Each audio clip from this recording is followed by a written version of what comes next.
Ya, jadi secara umum di dalam materi project quality management kita perlu mengetahui apa saja definisi dan proses dan tools yang kita bisa gunakan. Dan sebenarnya di antara banyak tools yang kita bahas hari ini, sebenarnya kita bisa mengkombinasikan beberapa hal tersebut. Yang paling penting adalah kita perlu tahu kapan kita memerlukan sebuah tools. Jadi tools bukanlah solusi tuntas ya, namun sebagai alat kita untuk menganalisis. Yang paling core untuk dikembangkan adalah bukan hanya kemampuan kita menggunakan tools, tapi juga bagaimana kita memiliki daya analisis yang tajam. Dan salah satu yang menjadi bahan evaluasi berdasarkan hasil UTS kemarin adalah ketajaman analisis ya. Kalau saya buat soal tuh di nomor 4 yang esai terakhir itu disuruh untuk memberikan analisis improvement. Kebanyakan dari rekan-rekan di sini kebanyakan hanya mendeskripsikan data, hanya menggunakan tools tanpa memberikan analisis yang cukup tajam terhadapnya. Jadi tapi tidak apa-apa, itu memang analytical thinking memang sesuatu yang tidak bisa instan kita dapatkan dan harus dibiasakan gitu ya. Namun setidaknya itu sih pesan yang ingin saya sampaikan berdasarkan hasil evaluasi UTS kemarin. Ya, jadi ini sebenarnya sudah dibahas di video sebelum kelas ya, bahwa memang proyek di bidang IT ini kalau kita bicara kualitasnya memang relatif lebih ini ya, lebih challenging. Karena in fact memang kalau kita membuat produk IT itu sangat sulit untuk kita memastikan produk tersebut itu bug free atau tidak akan terjadi error ya. Mungkin standarnya lebih ketat untuk di industri manufacturing ya, sampai ada contoh kasus seperti ini ya, bagaimana pengandaian ya, kalau misalkan General Motors ini mengadopsi bagaimana project IT quality-nya, itu pasti akan kurang baik ya, karena akan terjadi crash yang lebih sering ya, karena kan di produk IT itu kan error-error itu adalah sesuatu yang cukup umum kita temukan. Nah, jadi project quality di sini adalah yang paling utama, kata kuncinya adalah bagaimana proyek kita memenuhi requirement. Itu yang menjadi kata kunci utama. Yang penting kita memenuhi requirement yang ditentukan di awal. Requirement ini kalau di traditional view-nya, ini mungkin kalau di sini didefinisikan banyak hal-hal terkait teknisnya ya, mungkin dari fungsionalitas, maintainability, scalabilitas, dan sebagainya. Namun kalau kita bicara quality yang lebih modern, itu seharusnya kita berpikir beyond technical. Jadi quality dari sebuah project tidak hanya terlihat dari aspek teknisnya, tapi seberapa aplikasi tersebut nantinya memberikan satisfaction, kepuasan, atau kebermanfaatan untuk user dari produk IT yang kita kembangkan melalui project tersebut. Ya, jadi memang pada dasarnya adalah dia ketepatan terhadap requirements. Adapun kalau nanti kita lihat ada standar yang harus dipenuhi, itu sebenarnya bukan sesuatu yang paling core ya, itu sebagai pendukung saja gitu ya. Standar-standar seperti ISO dan segala macam itu sebagai acuan saja untuk kita memastikan kualitas dari suatu produk atau project. Ya, kurang lebih prosesnya juga sudah diketahui, sudah dibahas di video sebelum kelas, mulai dari fase planning, mempersiapkan, intinya kita mempersiapkan matriks sih kalau di planning quality management. Kemudian kalau di performing quality assurance ya kita mencoba untuk menyesuaikan gitu ya, mengukur dan berusaha untuk comply terhadap kualitas yang telah ditetapkan di dalam checklist yang dikembangkan sebelumnya. Adapun monitoring dan controlling ini setelah kita mencoba comply, tentunya kita harus continuously improve ya, dan continuously monitoring performa kita, karena quality management ini bukan siklus yang sekali jalan ya, tapi dia bentuknya siklikal gitu ya, dia berkali-kali dan terus dilakukan iterasi. Ya, kurang lebih kalau secara tradisional skop dari IT project quality-nya itu aspeknya technical, tapi kalau di modern view kita lebih ke aspek impact juga. Dan project manager di sini menjadi orang yang paling core untuk bertanggung jawab terhadap quality management di sebuah proyek, dan kita bisa menggunakan standar dari ISO maupun IEEE ataupun standar-standar lainnya untuk membantu kita menentukan checklist atau matrix untuk mengukur kualitas kita. Dan umumnya memang kita, kalau proyek kita ini sudah merupakan teknologi yang mature, ada baiknya kita menggunakan ISO, karena di sana standarnya sudah sangat lengkap dan sangat terdefinisi, dan memang sudah best practice dari seluruh dunia. Ya, jadi quality assurance ini kita performingnya memang continuously improve ya, mengikuti prinsip Kaizen ya. Jadi continuous improvement yang harus kita lakukan di dalam memanage sebuah project. Dan di dalam quality control kita bisa menggunakan basic tools ya yang sudah kalian bahas hari ini. Apa saja yang bisa kita gunakan untuk memonitor kinerja dari sebuah proyek secara keseluruhan ya, tidak terbatas pada aspek teknisnya saja. Oke, konsep kuncinya secara umum demikian ya. Mungkin silakan saya generate dulu. Silakan home group nomor 1 nih.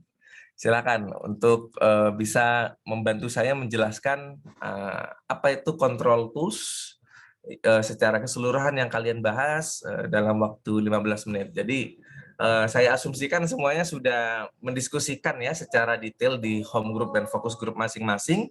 Jadi silakan home group 1 memberikan overview, bantu saya untuk menjelaskan 7 control tools yang sudah dibahas pada pertemuan atau diskusi hari ini. Silakan kelompok home group 1.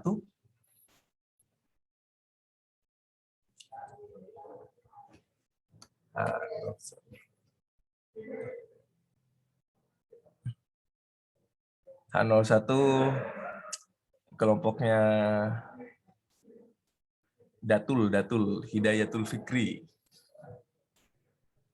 Apakah ada di sini?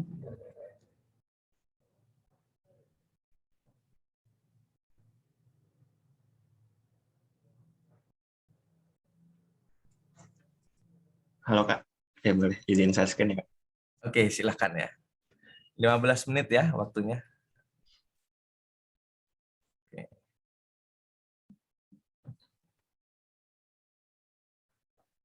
Mungkin kalau memungkinkan bisa on cam ya, yang H01 saya juga ingin melihat ya, karena kita sepanjang satu semester ini saya tidak tahu wajah masing-masing ini.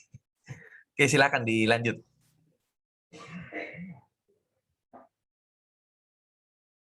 Ini jadi kita tadi berlima, ada satu yang enggak itu.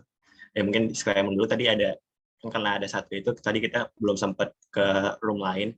Jadi ada satu materi yang belum, itu materi yang keempat gitu Kak. Jadi kita nggak sempat ke room lain gitu. Oke. Oke, silakan. Oke. Dan dari teman-teman yang lain ada yang mau mulai jelasin yang ini dulu? Oke, dari saya aja dulu.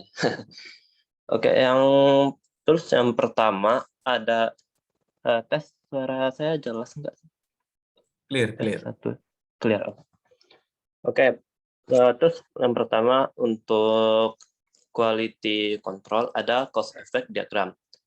Diagram ini biasanya untuk menganalisis sebab akibat dari permasalahan suatu kasus. Misal kalau ada sebab akibat ini bertujuan untuk mengidentifikasi akar permasalahan dan korelasi sebab akibat permasalahan tersebut. Tool yang umum digunakan biasanya adalah fishbone diagram. Kemudian next. Kemudian ada control chart. menggunakan 7 rule. Jadi control chart ini seperti grafik chart, yang bagian kiri itu biasanya koefisien quality controlnya biasa ditentuin oleh project manager atau timnya. Kalau yang bagian bawah, yang garis Y, merupakan waktu dari proyek. Jadi control chart ini menggunakan 7 rule, yang artinya kan ada garis min tuh di tengah. Jadi kalau ada 7 garis berturut di luar garis min, maka itu mengidentifikasi bahwa proyeknya ada masalah, tapi tidak wajib kok, cuman perlu diinvestigasi aja. Oke, lanjut. Kemudian ada tools check sheet, defect concentration diagram. Tools ini digunakan untuk memudahkan dalam proses pengambilan dan analisis data. Setiap kejadian yang terjadi dicatat dalam bentuk check sheet gitu. Oke.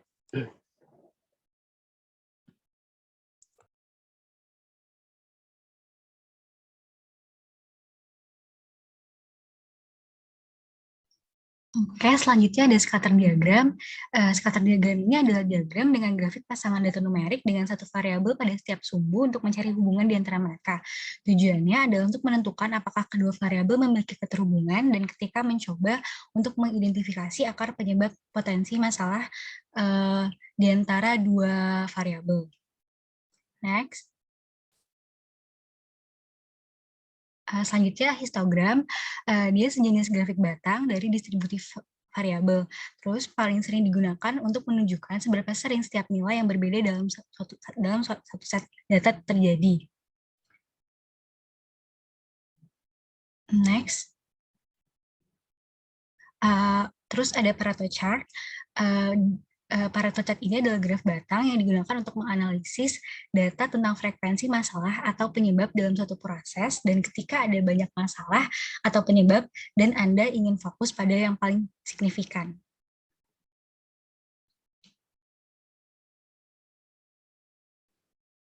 Lalu yang ketiga ada flowchart. Flowchart ini adalah tipe diagram yang merepresentasikan suatu alur kerja atau logika dari suatu proses. Lalu flowchart ini bisa memudahkan kita untuk mengerti proses yang terjadi di dalam suatu sistem. Terus dia bisa juga untuk menemukan masalah, akar dari masalah. Lalu untuk di sini pengertian proses suatu produk atau service dan keseluruhan quality control. Next.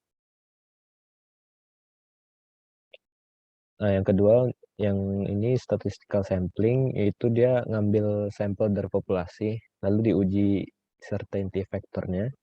Yang pertama itu sampling, bisa dilihat gambarnya dari populasi, diambil beberapa sampel. Nah, itu ada beberapa teknik juga untuk ngambil sampelnya, bisa pakai formula misalkan 0,25x, yaitu x itu jumlah populasinya, jadi kita ngambil 1/4 dari populasi. Atau bisa pakai formula yang lain tergantung kebutuhan. Lalu dilakukan uji certainty atau analisis statistik. Jadi yang pakai distribusi normal, terus pakai alpha 0,05 dan sebagainya. Next. Terus lanjut ke bagian selanjutnya, itu ada testing dan cost yang diperlukan dalam quality. Untuk yang bagian testing sendiri, ada 4 tahapan, ada unit testing, terus dilanjutkan dengan integration testing, dilanjutkan dengan system testing, dan terakhir ada user acceptance testing. Jadi di unit testing ini bakal dilakukan pengujian terhadap tiap-tiap komponen di dalamnya. Jadi ini masih dilakukan pada masa development. Terus selanjutnya di integration testing ini pengujian pada komponen yang memiliki fungsionalitas yang sama. Jadi setelah diuji tiap komponennya, ada komponen yang memiliki fungsionalitas sama, diuji kembali pada satu kesatuan itu. Dan selanjutnya ada system testing. System testing ini lebih ke arah big picture atau satu entitas utuh dari sebuah sistem. Jadi seketika semua sistemnya sudah siap, diuji lagi di sistem testing ini. Dan yang terakhir ada user acceptance testing. Ini pengujian kepada pengguna, ini lebih ke arah sisi bisnisnya daripada sisi teknisnya. Jadi untuk melihat penerimaan atas deliverable dari proyek tersebut. Nah, untuk cost of quality-nya, cost quality ini merupakan penyuluhan dari apa-apa yang benar digunakan atau cost of conference sama penyuluhan dengan non-conformance-nya. Jadi ada 5, ada prevention cost, ada appraisal cost, ada internal value cost, nanti ada external value cost. Jadi yang pertama ada prevention cost, ini biaya yang dikeluarkan pada saat planning dan executing. Jadi tujuannya agar proyek ini bebas atau minimal dari error. Contohnya ini biaya yang digunakan untuk pelatihan pegawai atau juga bisa digunakan untuk survei supplier, survei kualitas supplier gitu. Nah, terus ada biaya yang kedua itu ada appraisal cost. Ini biaya yang digunakan pada tahap evaluasi. Nah, di sini tujuannya untuk memastikan bahwa pengembangan produk itu masih pada batas error yang diterima. Contohnya ini biaya yang digunakan pada saat inspeksi pengujian produk. Nah, terus selanjutnya ada internal value cost. Ini biaya kegagalan yang disebabkan oleh internal perusahaan, dalam artian apabila produk gagal memenuhi kualitas yang ditargetkan. Jadi apabila ada produk yang cacat, bisa di rework atau di scrap gitu. Jadi biaya tersebut. Selanjutnya ada external value cost. Ini biaya yang disiapkan apabila ada kecacatan yang tidak terdeteksi di internal dan baru terdeteksi pada saat sudah dikirimkan ke eksternal atau ke pengguna gitu. Contohnya ini biaya garansi produk, terus biaya penanganan keluhan atau customer service. Dan yang terakhir ada instrument and test equipment cost. Ini lebih ke biaya yang digunakan untuk alat testing. Ini sumber referensinya. Saya rasa itu yang bisa kelompok kami sampaikan. Kurang lebihnya mohon maaf, dan apabila ada kesalahan mohon dikoreksi. Sekian, terima kasih. Oke, terima kasih Home Group 1. Ya, overall yang sudah dijelaskan semua ya, kecuali yang Six Sigma ya. Jadi ya overall memang sudah dijelaskan ya, mulai dari cause and effect diagram, kemudian chart-chart yang lain. Ya, kalau yang cause effect intinya ini untuk kita menganalisis ya, misalkan ada problem dari project kita. Nah, kita ingin mencari akar masalah ini, bisa pakai cause effect diagram, bisa kita pakai fishbone, Ishikawa atau Ishikawa diagram, itu ya dua istilah yang sama. Kemudian quality control chart ini untuk melihat ya mana yang dia under control dan yang mana yang tidak gitu ya, untuk intinya hampir semua tools di sini fokusnya adalah untuk memanage kalau misalkan ada problem, misalkan kita ingin memantau quality dari proyek kita, ini bisa kita menggunakan beberapa tools di bawah yang kita bahas ya. Mungkin yang belum tadi terkait dengan Six Sigma ya, jadi ini sebenarnya hanya sebuah threshold ya, yang goals-nya adalah menargetkan bahwa defect dari sebuah produk kita itu hanya sebesar 3,4 per 1 juta opportunities gitu ya. Jadi misalkan ada 1 juta produk yang kita rilis, defect-nya diharapkan mencapai 3,4 saja levelnya ya.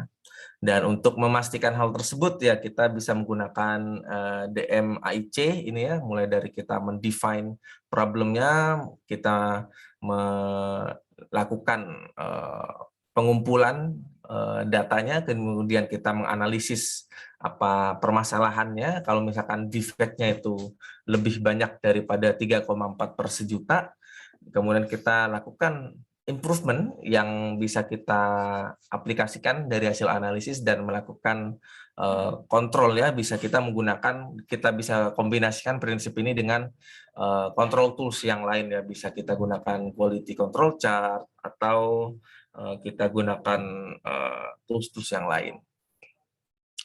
Oke, mungkin secara umum tools-nya itu yang perlu dipahami. Selain itu juga mungkin perlu kalian juga berkenalan dengan yang namanya ISO standard ya. Jadi kalau untuk quality sebuah sistem itu kita menggunakan ISO 9000 dan ada banyak sekali ISO itu ada banyak sekali. Kalau kita mau ingin fokus pada aspek security kita bisa menggunakan ISO 27001 atau bahkan kemarin saya mengerjakan sebuah proyek yang khusus untuk sistem pembayaran tol misalkan. Nah, itu ada ISO-nya sendiri tuh, ISO 17573. Jadi kenapa kita perlu menggunakan standar tersebut? Ya agar checklist yang kita buat itu benar-benar mengcover keseluruhan aspek kualitas yang penting.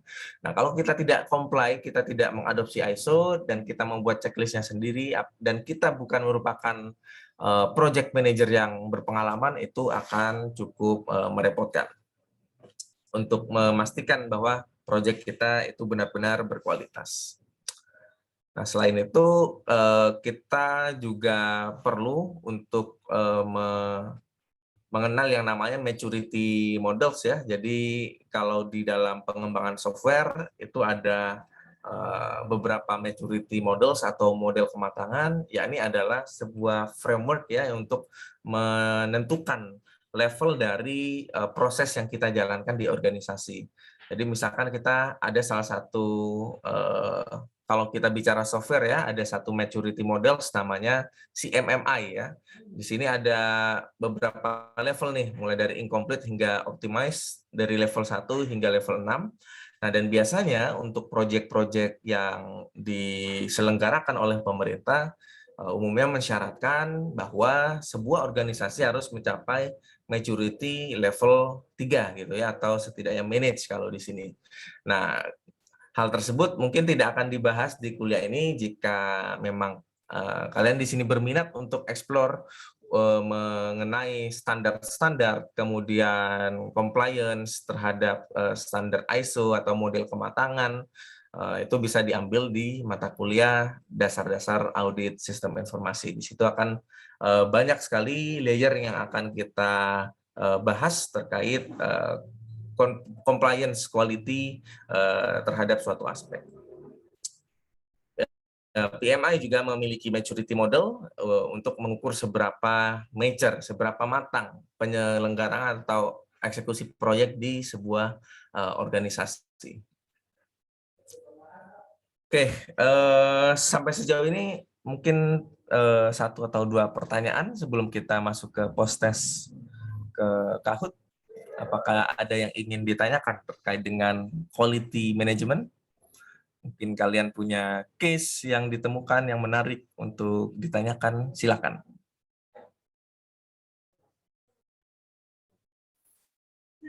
Apakah ada?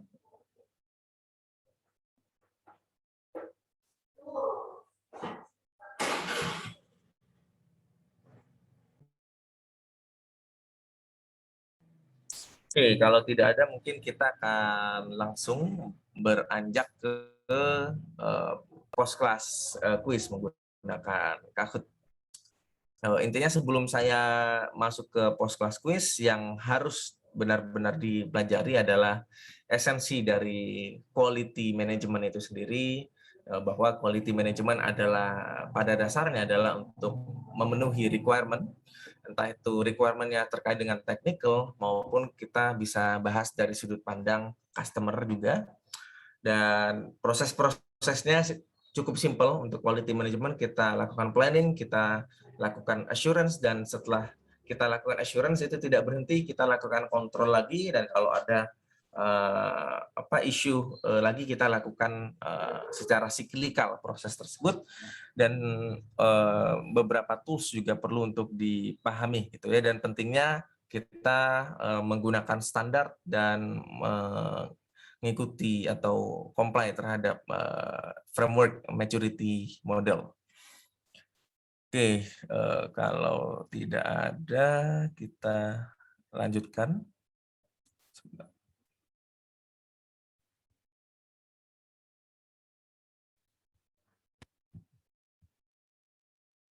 Oke.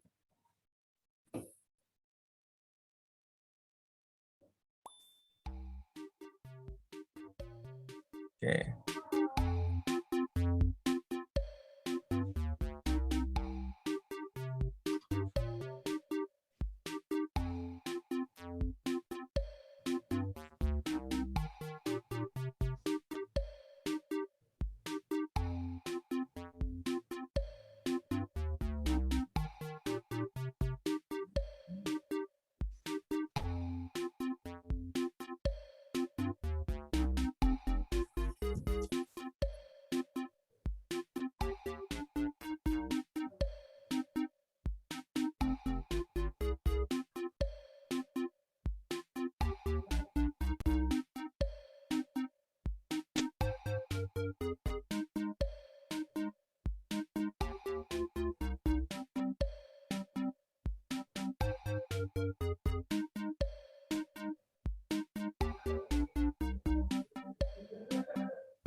Oke, apakah sudah semua?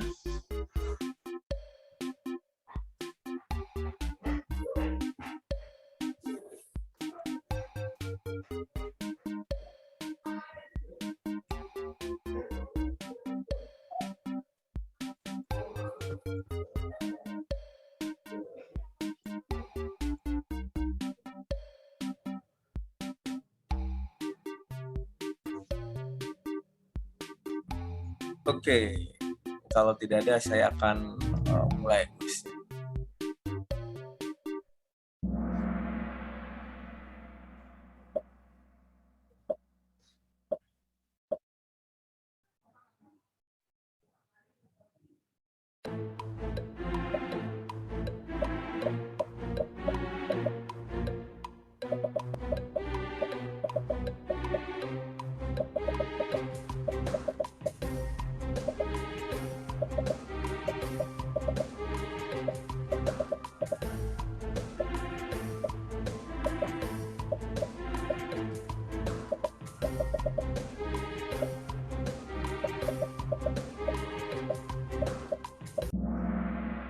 Ya, oke, mostly sudah benar ya. Ya, jadi memang yang paling utama adalah memenuhi kebutuhan atau requirement ya. Sisanya adalah pendukung ya. Oke.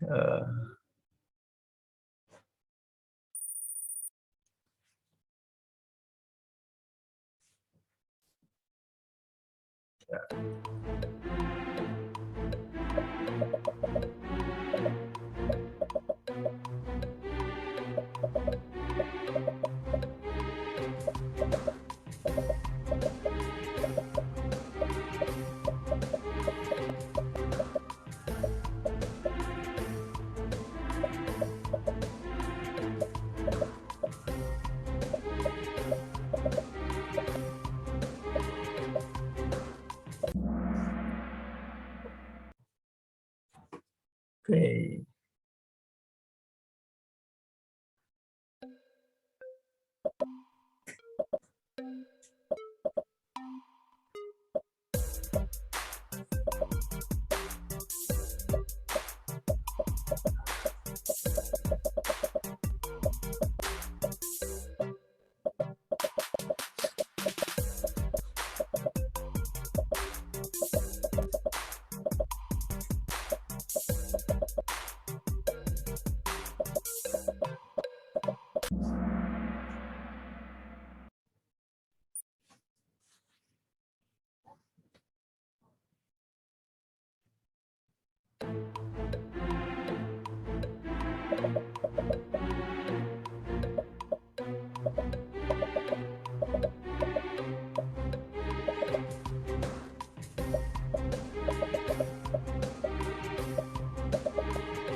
Soal terakhir.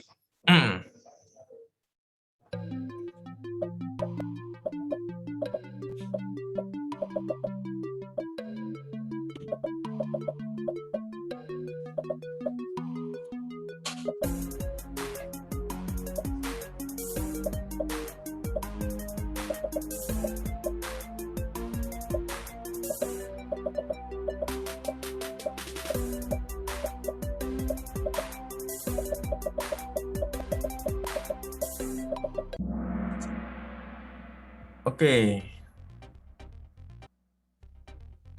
Ya, oke, kita sudah mengakhiri ya. Beberapa sudah dapat menjawab dengan baik. Nanti silakan. Ini sebenarnya jawaban dari rekan-rekan kalian bisa dijadikan bahan belajar juga untuk saling melengkapi. Di sini ada beberapa yang saya lihat cukup lengkap dan bisa dijadikan referensi tambahan ya, selain yang ada di slides.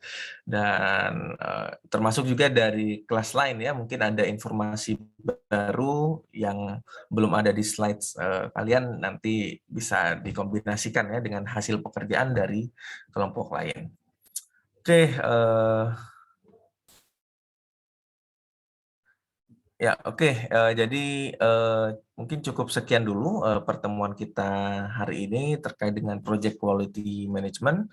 Kita akan bertemu kembali di pertemuan minggu depan. Kita akan bahas di minggu depan terkait Project HR ya, HR Management ya kalau tidak salah.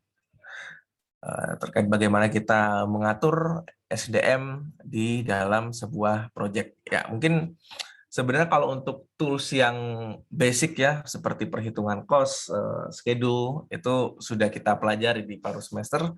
Sisanya di sini akan lebih banyak kita berhubungan dengan sesuatu yang lebih soft gitu ya.